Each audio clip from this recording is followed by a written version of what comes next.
Hello बच्चों बच्चों मैं गौरवाली आप लोगों का फिर से स्वागत करता हूं नेक्स्ट वीडियो में लेक्चर नंबर 2 चैप्टर नंबर 7 का।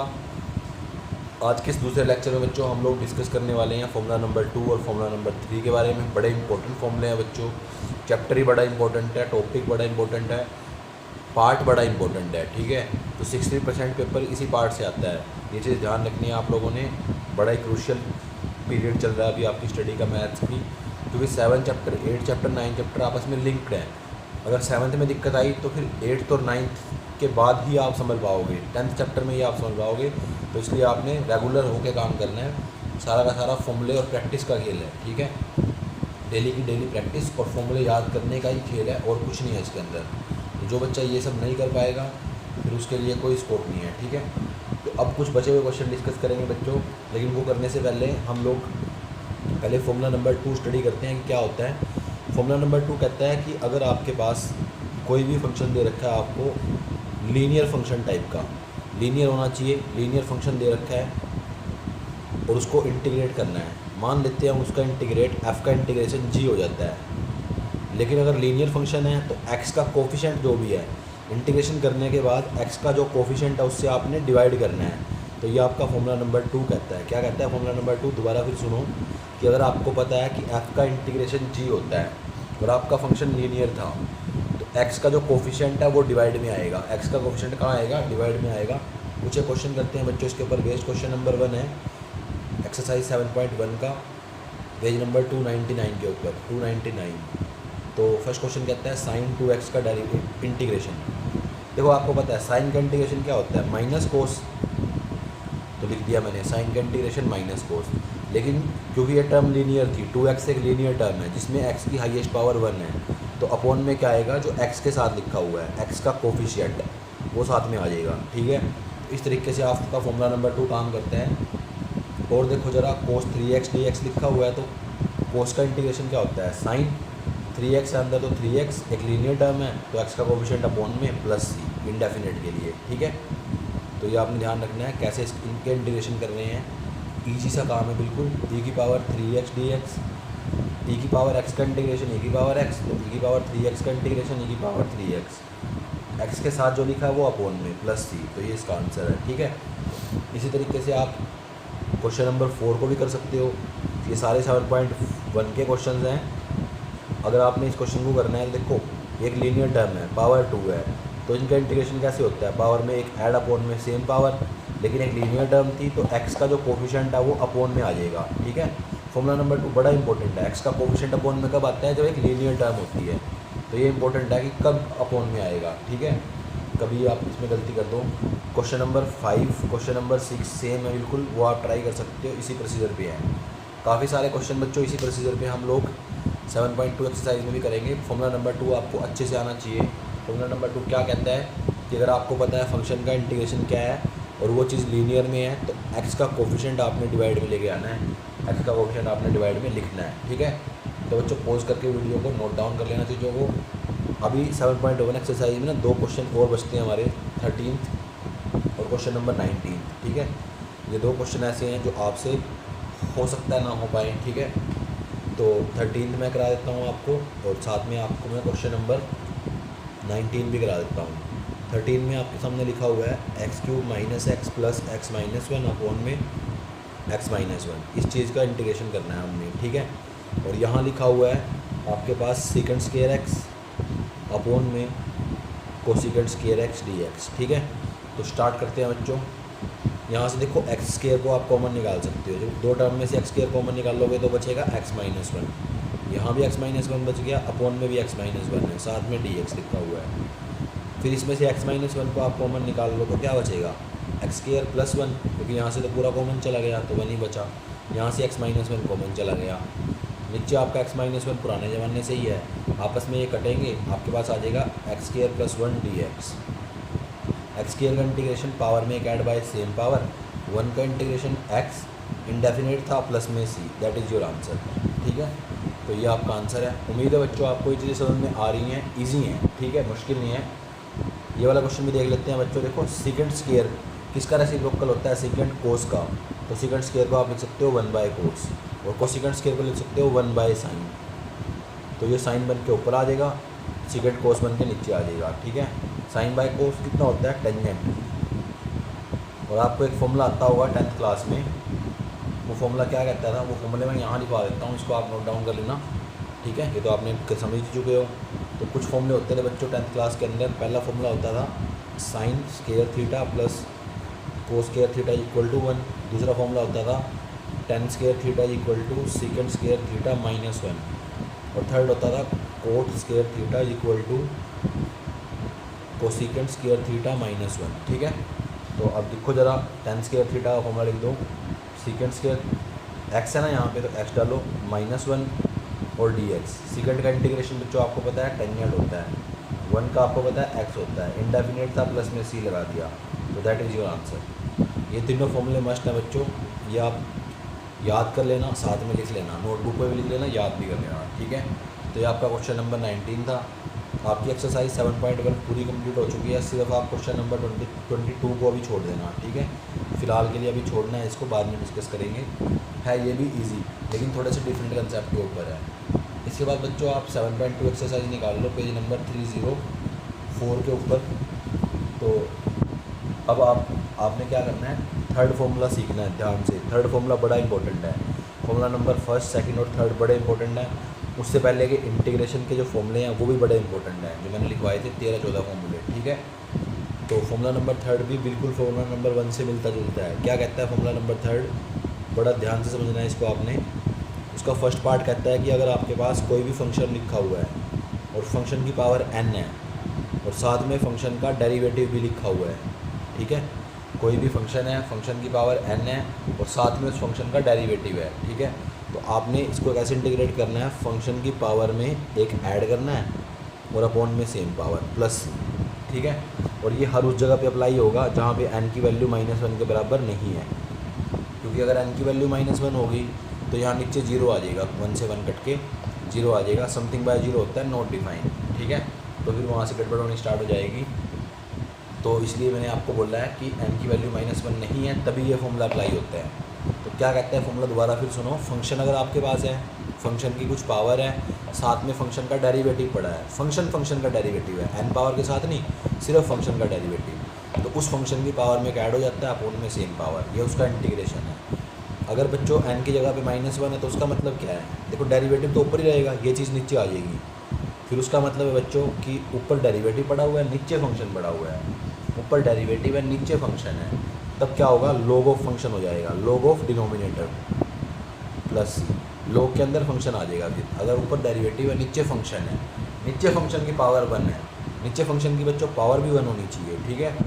नीचे फंक्शन की पावर अगर 1 है और ऊपर फंक्शन है, ठीक है, ये चीज़ ध्यान रखना, ऊपर फंक्शन का डेरिवेटिव है, नीचे फंक्शन की पावर 1 है, तो आपका लॉग ऑफ फंक्शन आएगा, लॉग ऑफ दैट फंक्शन। और अगर फंक्शन की पावर n है, साथ में डेरिवेटिव है, तो पावर में एक ऐड बाय सेम पावर, ठीक है। तो कुछ एग्जांपल कर लेते हैं बच्चों इनके ऊपर बेस्ड, सिंपल से 2-3 एग्जांपल कर लेते हैं। जैसे आपके पास मान लेते हैं इंटीग्रेशन आपने करना है, यहाँ पे sin x की पावर 3 लिखा हुआ है, साथ में cos x dx है। तो देखो फंक्शन साइन है, पावर 3 है और साइन का डेरिवेटिव कितना होता है, कोस। तो यहाँ इस फंक्शन का यहाँ पे डेरिवेटिव भी पड़ा हुआ है, पावर के साथ नहीं देखना आपने डेरिवेटिव, सिर्फ फंक्शन का देखना है, ठीक है।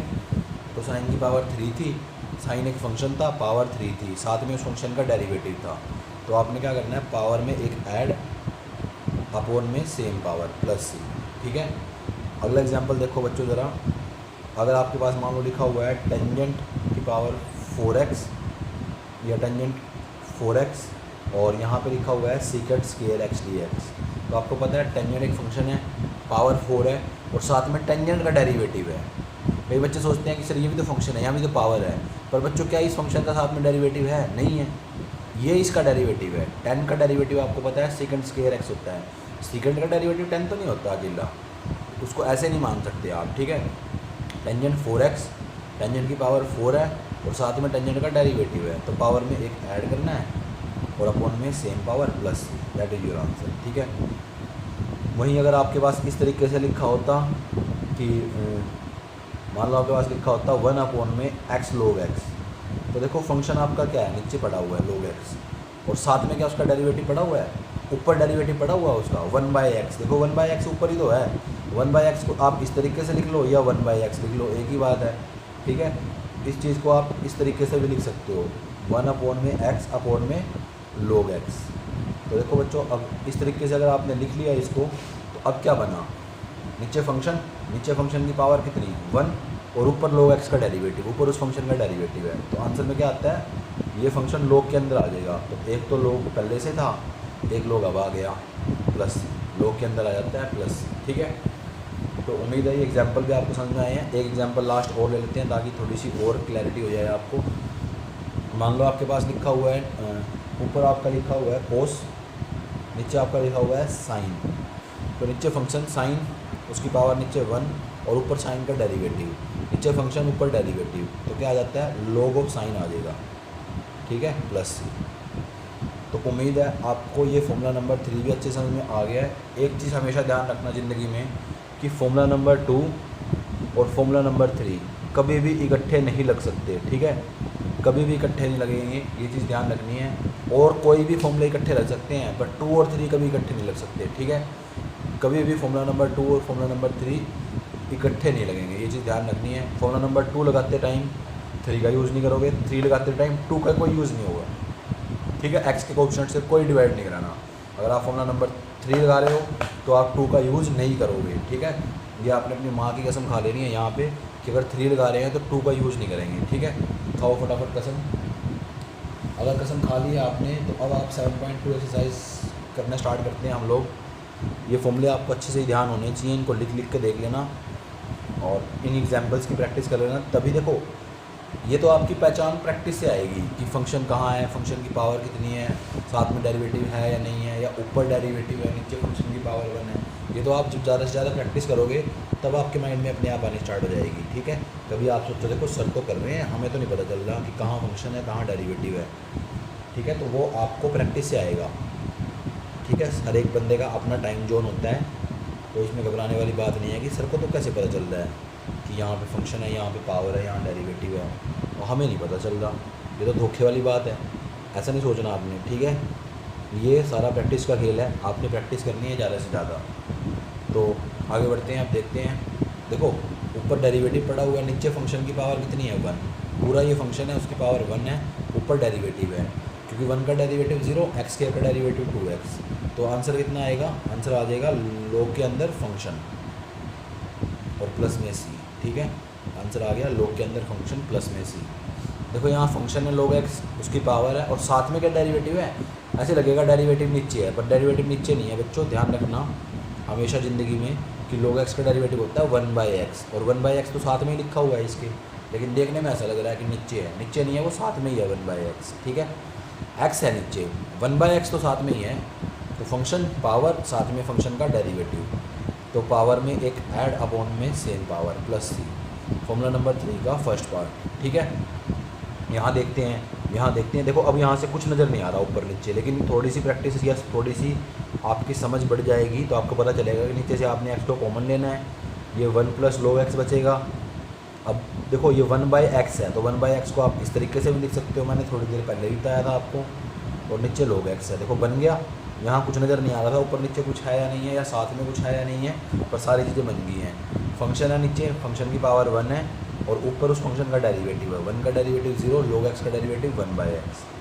तो आपके पास आ गया log of 1 plus log x plus, ठीक है।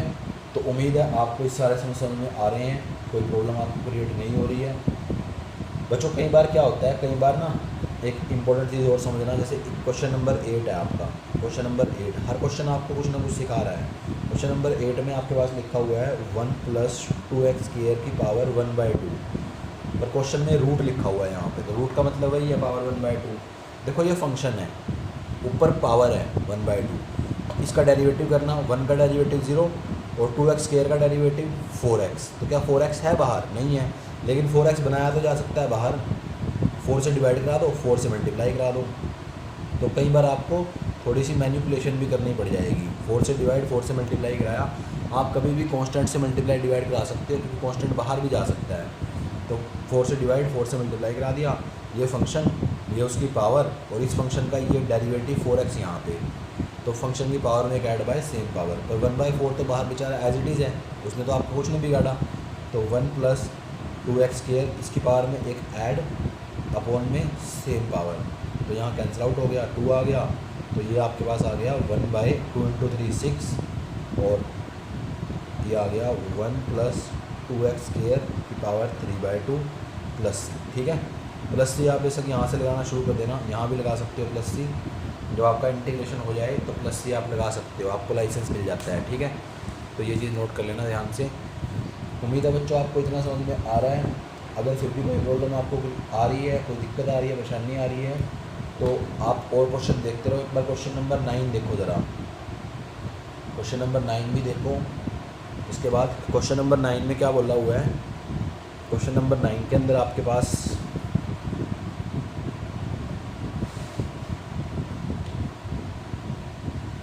क्वेश्चन नंबर 9 में लिखा हुआ है 4x + 2 अंडर रूट में x² + x + 1 dx। ठीक है, अब आपको पता है बचपन से कि अंडर रूट का मतलब होता है x² + x + 1 की पावर 1/2, तो ये 1/2 पावर है।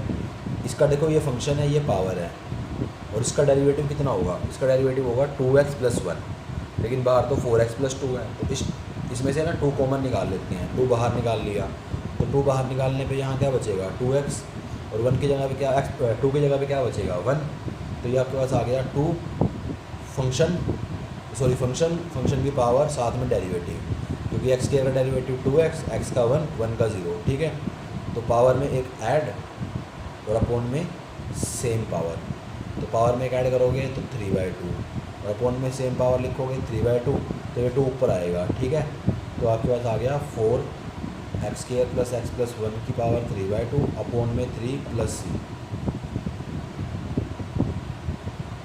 इसके बाद आपने नेक्स्ट क्वेश्चन देखना है, क्वेश्चन नंबर 16 से पहले ना 14 भी देख लो, 14 भी आपसे इजीली हो जाएगा। 14 में आपके पास लिखा हुआ है 1 अपॉन में x log x की पावर m और dx। log x की पावर m को आप ऊपर लिख सकते हो, log x की पावर -m अपॉन में x dx। ठीक है, तो फंक्शन की पावर में एक ऐड करना है अपॉन में सेम पावर। ठीक है, प्लस c, फंक्शन था साथ में डेरिवेटिव पावर थी, और साथ में 1/x उसका डेरिवेटिव था, तो पावर में एक ऐड बाय सेम पावर। ठीक है, इसके बाद आप क्वेश्चन नंबर 16 देखो।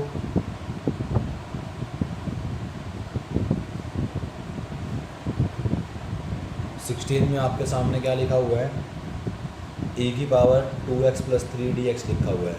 तो इस केस में क्या करते हैं, फंक्शन की कुछ पावर है, यहाँ पे सीधा फॉर्मूला नंबर 2 लगेगा, तो ये एज इट इज़ e की पावर x का इंटीग्रेशन e की पावर x, e की पावर 2x + 3 का वही सेम हो जाएगा, और अगर लीनियर टर्म है तो x के कोएफिशिएंट से डिवाइड करना है। ठीक है, इसके बाद आप क्वेश्चन नंबर देखो बच्चों 21 में आपने क्या करना है, आपको दिया हुआ है टेंजेंट स्क्वायर 2x + 3, तो उसको आप लिख सकते हो फॉर्मूले में टेंजेंट स्क्वायर थीटा कितना होता है, सीकेंट स्क्वायर थीटा -1 होता है, और साथ में dx है। सीकेंट स्क्वायर का इंटीग्रेशन क्या होता है, टेंजेंट, तो ये आ गया, लेकिन लीनियर टर्म थी तो x के कोएफिशिएंट से डिवाइड कर दिया, 1 का इंटीग्रेशन x प्लस में c, तो दैट इज़ योर आंसर। ठीक है, तो इसके साथ साथ एक क्वेश्चन नंबर 22 भी है। क्वेश्चन नंबर 22 में आपको सीधा बस सिर्फ ये दे रखा है सीकेंट स्क्वायर 7 - 4x dx, तो सीकेंट स्क्वायर का इंटीग्रेशन होता है बच्चों 10, और अंदर वाली चीज़ as it is linear term है, तो x का कोएफिशिएंट जो भी है -4 है, तो उससे डिवाइड करा दो प्लस में c। ठीक है, तो ये आपका क्वेश्चन नंबर 22 था। उम्मीद है आपको ये भी आ गया होगा। इसके बाद 2 क्वेश्चन और करने हैं आपने, एक है 35 और 36, 35 और 36, क्वेश्चन नंबर 35, क्वेश्चन नंबर 36, ये 2 क्वेश्चन आपने और करने हैं अभी के अभी। तो क्वेश्चन नंबर 35 और अच्छे क्वेश्चन है ये, इनसे भी आपकी नॉलेज इन्हांस होगी। 1 + log x, इसकी पावर है बच्चों 2 अपॉन में x है। ठीक है, और आपके पास x + 1, और यहाँ पे x + log x की पावर 2 है, और अपॉन में x है। ठीक है, dx। तो देखो फंक्शन पड़ा हुआ है, पावर है, साथ में 1/x डेरिवेटिव है, क्योंकि 1 का डेरिवेटिव 0, log x का 1/x, ठीक है। तो फंक्शन की पावर में एक ऐड करना है और अपॉन में सेम पावर प्लस सी, ठीक है। यहाँ पे देखो अगर x से डिवाइड करा देते हो तो बनेगा 1 + 1/x और साथ में लिखा हुआ है x प्लस log x का स्क्वायर dx, ठीक है। तो फंक्शन है, उसकी पावर है 2 और साथ में डेरिवेटिव है, x का डेरिवेटिव 1 और log x का 1/x। तो फंक्शन की पावर में एक पावर ऐड अपॉन में सेम पावर प्लस। तो ये आपका फॉर्मूला नंबर 3 का फर्स्ट पार्टी लग रहा है, ठीक है। तो आपने होमवर्क करना है सेम एज क्लास वर्क, इन्हीं को आपने रिवाइज़ करना है एक बार अच्छे से। फॉर्मूले आपको याद होने चाहिए तीनों। कई बार बच्चों को ऐसे लगता है कि मेरे को आ तो गए हैं देख के, ठीक है, लेकिन बच्चों कई काम ऐसे होते हैं ज़िंदगी में जो देखने में तो आसान लगते हैं लेकिन करने में मुश्किल होते हैं, ठीक है। अब जैसे मान लो कोई आपके सामने बैठ के बम बना दे तो देखने में तो ऐसा लगेगा ये तो मैं भी कर सकता हूँ, लेकिन वो होता नहीं काम कई बार, ठीक है। तो ये चीज़ ध्यान रखनी है, करके देखना है, क्योंकि रामदेव जी ने भी कहा है कि करने से होता है, ठीक है। ओके, इस वीडियो को देखने के लिए आपका बहुत बहुत धन्यवाद। Thank you, thanks a lot.